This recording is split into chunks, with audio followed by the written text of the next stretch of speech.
Friends, welcome to my channel. तो आज मैं आपके लिए लेकर आई हूँ डोसा बैटर बनाने की कंप्लीट रेसिपी। और डोसा बैटर बनाने के लिए आपको कुछ इंग्रेडिएंट्स की ज़रूरत होगी और कुछ स्टेप्स फॉलो करेंगे। तो चलिए स्टार्ट करते हैं।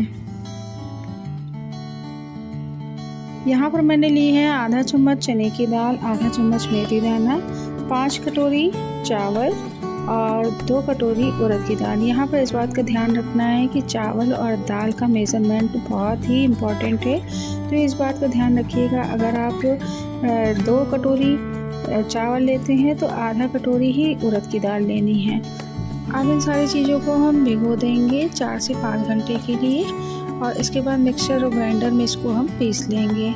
एक अच्छा टेक्सचर लाने के लिए इसको एकदम महीन पीसना है, तो इस बात का ख्याल रखना है।